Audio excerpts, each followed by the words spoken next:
We are honored today to have Teresa Katubig from Higher Level as our keynote conversation. Teresa, thank you for joining us today. Oh, thank you so much for inviting me today. Well, one of the things that we try to do every year when we have this Top Women Business Awards event is we try to bring on stage our keynote, someone who can share some of their past experiences and really help other women with their businesses and give them ideas to encourage them to grow their company. So we're excited to have you here today to kind of share your experiences of building Higher Level. Let's start out. Tell me about Higher Level, how it got started. Take me back to the early days. Well, we, unfortunately, 2020 was our 25th anniversary, and we had all these wonderful plans to have a big party, and those have now been moved to 2021. So 25 years in business. When I started, I was in Johnson City, Illinois, which is just a little bit north of Marion, at a four-way stop across the street from the Dairy Queen. And basically started the business on a credit card and a prayer. And everybody laughs about that and says, really, how'd that happen? And I was working as a CPA for a employment service such as Higher Level is today. Mm-hmm. And she was doing everything wrong. And as a CPA, I started realizing that and thought, yeah, this isn't a good idea. When the IRS came in and kind of took care of business with her, I went down the road and found a place to rent.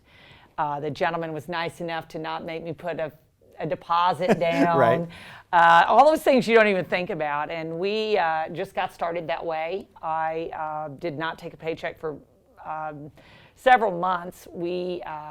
It was tax season, so I could do some income taxes, and off we go. And we were about a year in, and I decided, hey, I need to borrow some money. You know, thank goodness for the SBA.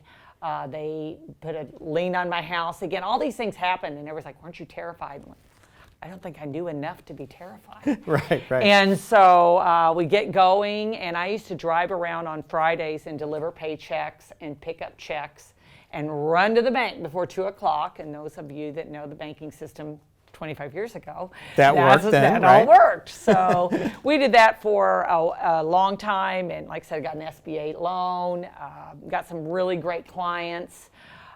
We just started, we moved from Johnson City, Illinois to Marion, Illinois.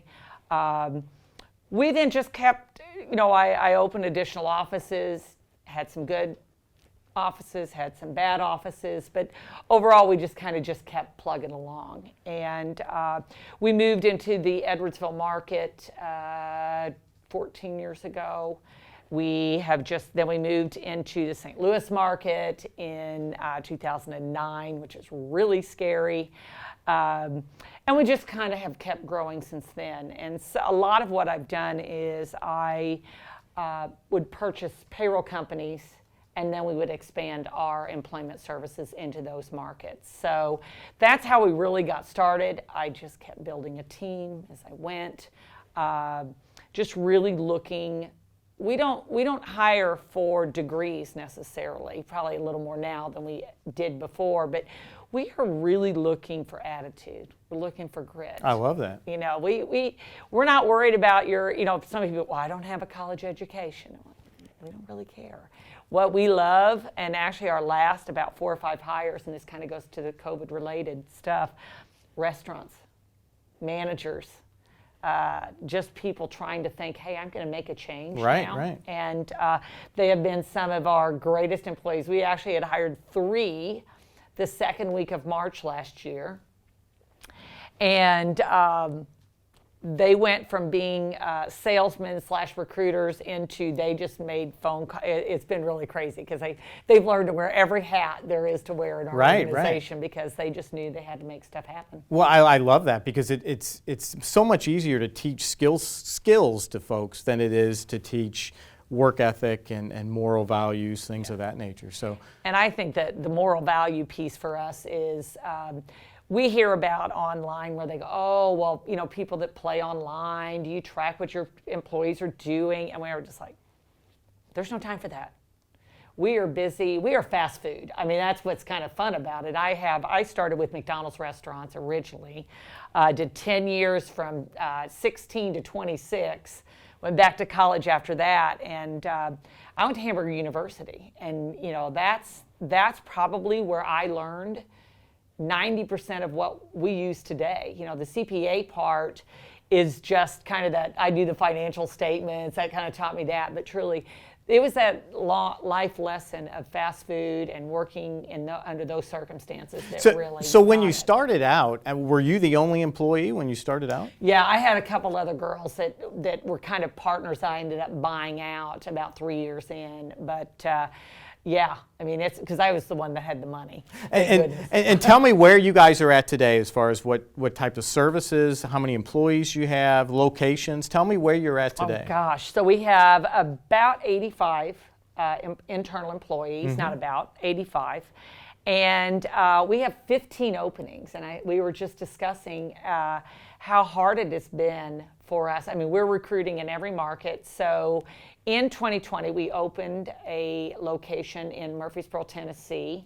So that was really exciting. And then we just completed a purchase in Raleigh, North Carolina, that we will be expanding into that market, our employment service piece, in July.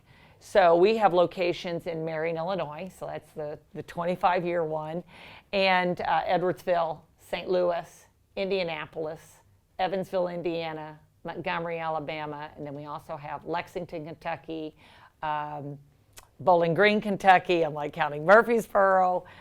We have several remote employees who manage accounts for us. We have Chicago area.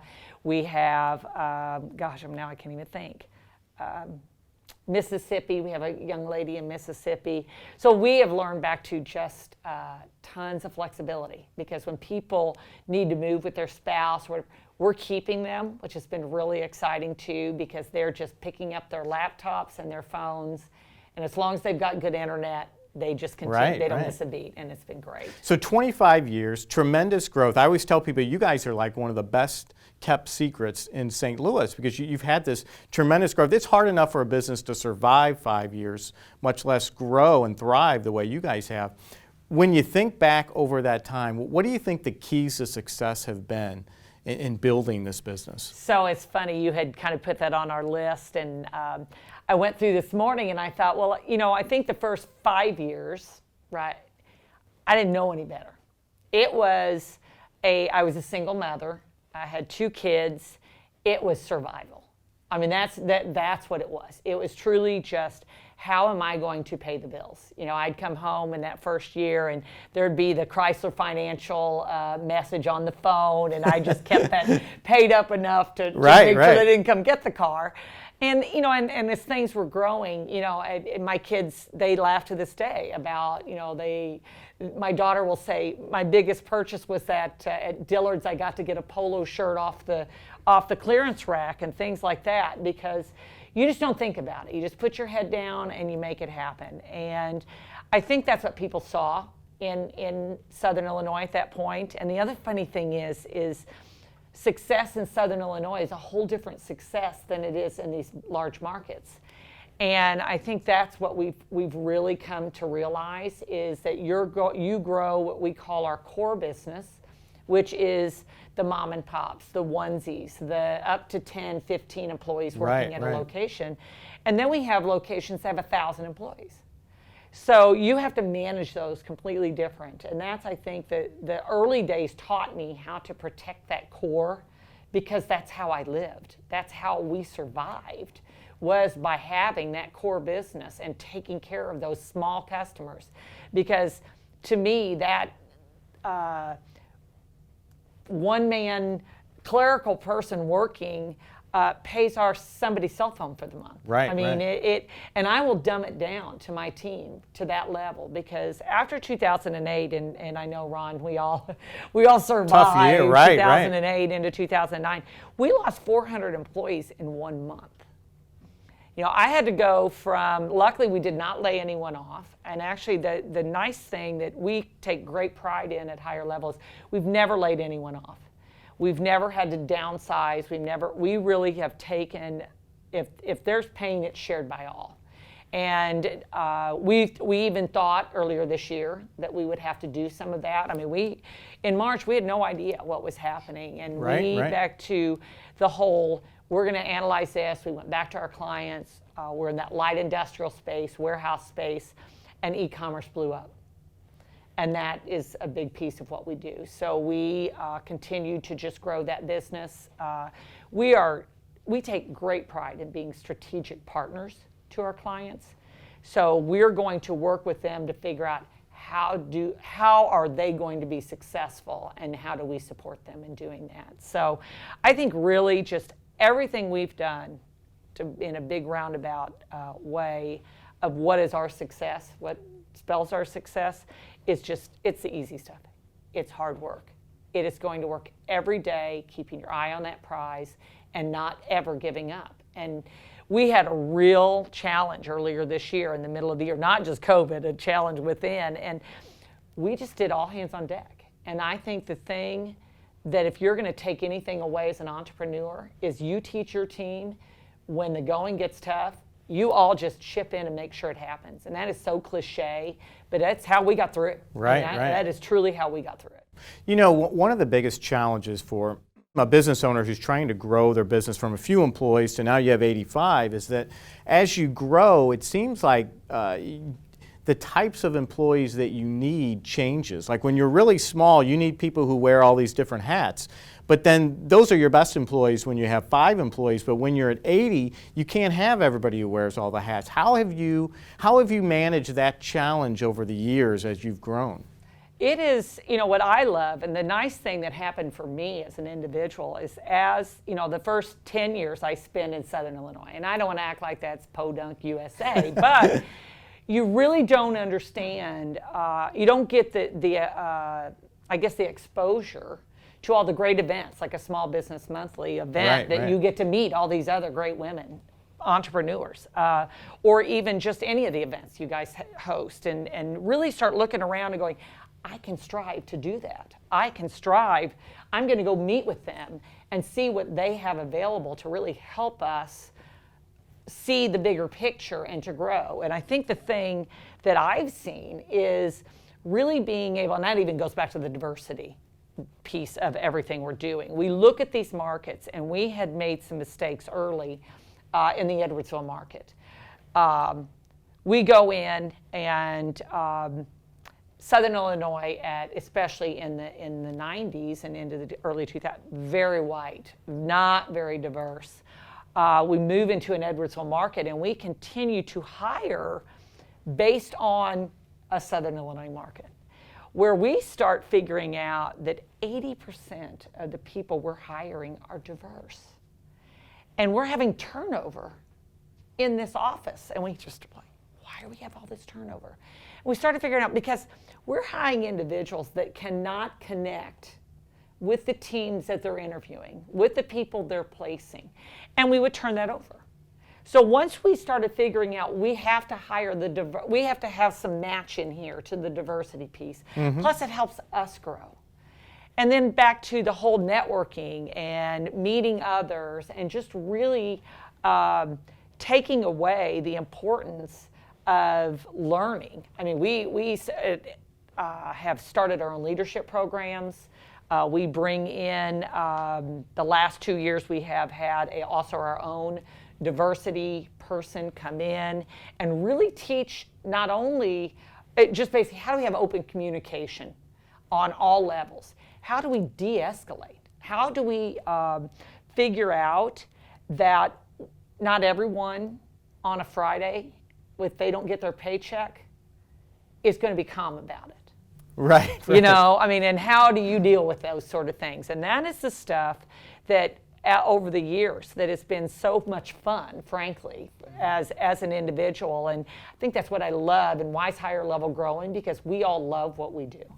Well, tell me a little more about the diversity, because when I think about Higher Level, I think about your emphasis on diversity and those types of programs. Tell me about that, and tell me how that not only helps the company, but helps you as a business owner. Well, I'm a big hands up, not a handout person. I have said that from day one. Everything that we get, we've worked very, very hard for. And we have that same expectation of the team members we hire. But as we do that, we also start getting a lot. I mean, you have to be really empathetic to people's situations and start really taking a hard look at. We are really, when we started our space, very much again, warehousing, general labor, welders, very blue collar. And you have to sit and think to yourself, you get a resume, and not even a resume, just an application. And a lot, early days, it was paper and everything. Right. So, we're going through these, and you start really looking at it, and you send it off, and then you have somebody with a background check. And even drug testing now has become not near as important as it used to be. But that background check, and it would come back, and it would have a felony for a drug charge 3-4 years ago, and no, can't have a job. Just like, wait a minute, why can they not go build parts to something? Right. They served their time. They did what they needed to do on their end. Right. And so as I sit here and I say, as I'm looking at the opposite here, do you choose to hire? And that's why I'm wearing this today, is because we really have taken a real, our passion is about justice-involved individuals. It is not just about race or, sexual orientation, any of those things. We really look at it, and I think the reason we do that is we see how it affects people daily. This is something that I feel like that as employers are being committed to diversity on no matter what size you are. You need to take every person and look at them as an individual and not just on a background. Because every day, I just cannot tell you how many people it affects, where we have to go back to them and go, sorry, you can't have that job. And it really is horribly unfair, and it is unjust. And that's the thing that we take great pride in, being community advocates and really talking to our clients, back to strategic partnerships.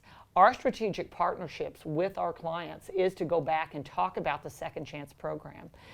We use Connections to Success here locally as our community partner to help us be successful with justice-involved individuals and getting them what they need to be successful in the workplace. They help on the social side, and we help on the work side.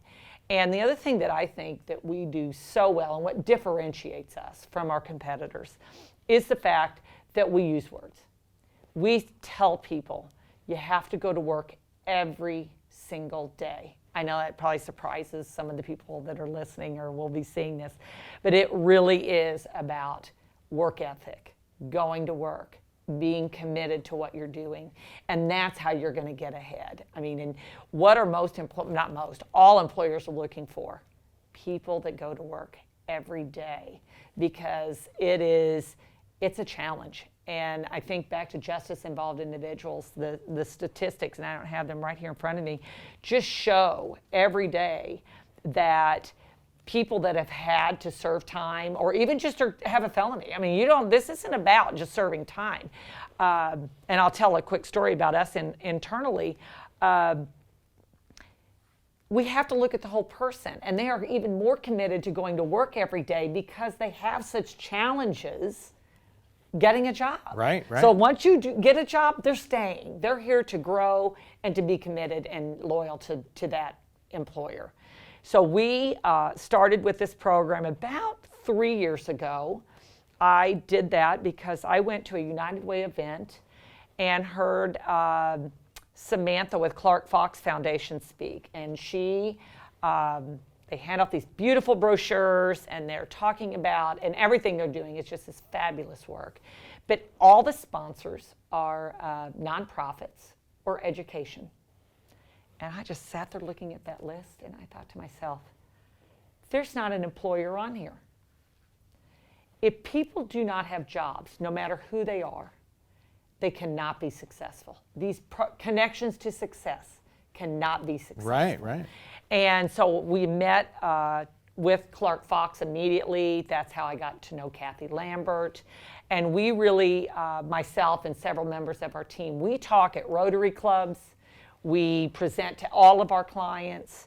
We just want to get that message out to all of us that as with this huge division, and I mean, really some of the things that can really unite us is just saying, let's just treat people as individuals and put them to work and give them the ability to provide for their families. Right. Because that's really all they're looking for. And that's such a big part of your culture. I want to go back to kind of the strategy you used to build out the business, where you would go to these different cities, buy similar companies, and then kind of that was kind of a strategy to grow the business. But what challenges did that bring? Because you have such a unique culture. So you go into a different city and you buy this business, but then you got to kind of get everybody kind of on board with your culture. And tell me, how that works, how you get around that challenge. Not always does it work well. It's kind of ironic you're saying that. So the North Carolina business we just bought had 4 team members that came with that. They got job offers, the whole thing. We've already lost 1. I mean, it's February the 20 whatever. And part of that's because we really work hard at, again, rolling that culture out, being efficient in our operation, and we're a learning organization. We are always teaching, we are always training, and there's people that just don't dig that. And that's really what happened. It was one of those that she had no desire to be learned. I know, I've worked here 8 years. I know what I'm doing, and that's just not who we are. And it's really ironic that you say that, because we have had internal employees that have been with us for a long, long time. And as we've continued to drive forward, and that's really what we're doing. I mean, we're not just sitting still. We're always looking to grow, enter new markets. Florida's kind of the next on our little tick list that everybody's like, yes, Florida, let's go. It's just important to us that people learn. And so we've learned, every purchase we've made, we've gotten better. We've learned more. We anticipate the purchase. We hire ahead of time to support turnover. And that's why I said, we will expand our employment service in July. Why is that? Because we know we have to prepare. We need to hire the team necessary to support going into those markets. We're really national based now. We have clients in about 40 states. So we have to really look at how does that work and where do these people fit in. But we've developed internal testing that matches our own, that everybody has taken. That's great, yeah. It really is about the culture, because on paper people can look wonderful. But until they drink the Kool-Aid, find the seat on the bus, and understand too that seat on the bus, year 1 might be here. And I just had a young lady yesterday that was like, but I'm so comfortable in my job. I said, were you comfortable in your job a year ago? She said, well, no. Well, you're not going to be comfortable on day 366 because I'm promoting you. And it's one of those, I just shoved her out the door. Nope, you're going to go do that. And I think it scares the crap out of her, but she's super excited. But we really want to give people opportunities. And back to the diversity piece of Justice Involved. We did not have anybody. We actually would run background checks, and now of course we have to be very careful. We can't have any theft, and I mean we have a payroll company. I can't have anyway. But we have we have 3 people that are Justice Involved, actually felonies. We would never tell anybody on the team. I know clearly, but it was one of those things that's kind of like put your money where your mouth is. Where we looked at that and thought, we'd loved this person before because they have this. Why are we, of all people, even asking that question? And they are now 3 of our most committed team members that we have. Oh, that's awesome. Because it is, and it's been really awesome just feeling it, because then I can tell those stories to the Rotary clubs and to all these people that really do not understand how it affects our communities. So, but I think back to the offices, we just we always laugh. I go, we're not the hare, everybody. We're the turtle. We're the turtle, and they will all laugh and say that, because and we come in, they'll go, yeah, 2 steps forward, 1 step back. We actually just had a director in our organization tender her resignation. And I mean, it's the pits. But we just have to just keep going forward. And as you talked about, we used to hire just a lot more, right? Just grit, attitude. We've had to really now revamp in some of these key positions of we have to look for really experienced individuals. Our growth rate between 2020 to 2021 is about 35%. We're already on pace to do that. We have to be prepared. And so we have, we're just hiring, and we just kind of have a hiring plan right now that we have to stick with, or we will not hit those goals. Teresa, tell us how Higher Level helps small businesses and how we can get in touch with you and learn more information about the business. Absolutely. So how do we help small business? We really, we are a recruitment to retirement company. So what does that mean? We help you manage your people. We have a full cycle recruitment team that we do recruit nationwide, and we recruit here locally. We have the other thing that's really great about Higher Level is we have a full-time marketing team within our business, and everything's marketing Higher Level. But we're marketing it to applicants. We're marketing, this isn't even, the client piece my sales team takes care of, but we're really trying to help small business by finding them the best, most qualified talent. And how do we do that? I mean, we use all the tools they've got, but we have the way to drive that up, the way to get in front of people. We have a database of tens of thousands of people that we search on their skills and how they can really just benefit that other business. I mean, when you have 3 employees, you slap something out on Indeed or Craigslist or any of those spots, you get 100 applicants, because there's a lot of them that go, apply, apply, apply, apply, apply, and then what do you do with it?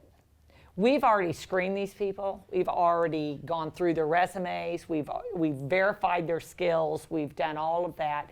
So then you're cutting out a huge piece, and then we're going to send you the top 3 that will show you that you can then choose from. The other thing we do is, nothing's worse than a payroll tax notice or trying to pay payroll taxes.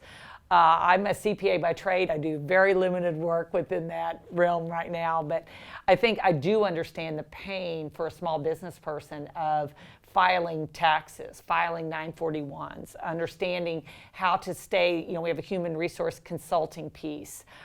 We help you manage unemployment claims. And right now, that's a huge piece of what people are doing because, can they be off work? I'm paying unemployment. Right. How's that going to hit my rate? Workers' compensation, all those subjects that you think, oh no.